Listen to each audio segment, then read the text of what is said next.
объркани в някакви. Да, не, ние сме били доста по-малки. Доста по-малки. Така, една от първите ни на двамата сериозни връзки. Да, и беше човек не знае точно как да се намести и прави повече грешки, отколкото сега, примерно, би направил. Даже се забавляваме, от време на време се караме на стари теми.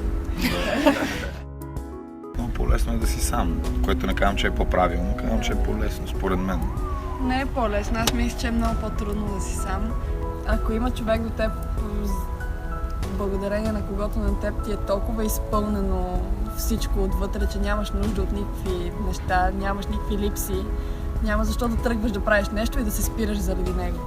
Така че свободата ти я ограничава някой, който не си е на мястото. Има ли нещо изобщо в живота ми, което започва да ме кара да се чувствам задължена, задължително се отказвам от него.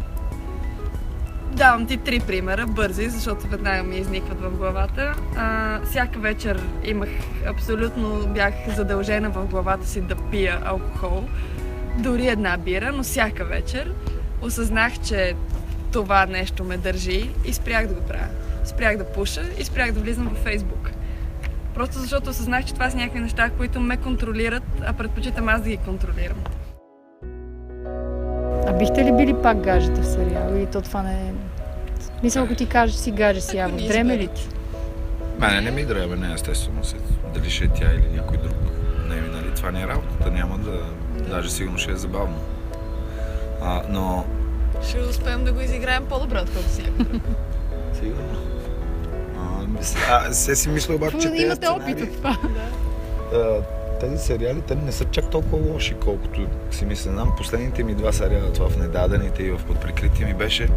Аз там всъщност направих едни от най-готените постижения, които според мен, които до сега са ми случили пред камера, защото...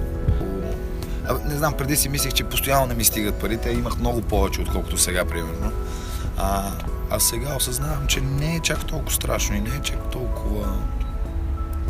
То не е страшно, винаги ще се оправиш. Винаги ще се оправиш, да. Просто е, какво да кажа, просто обидно.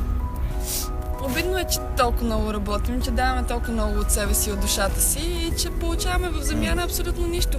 Аз сега, защото казах, нали, че има много от представленията, които не им се кефе, но пък в същото време има и страшно много представления, на които си умирам да ходя да ги играя.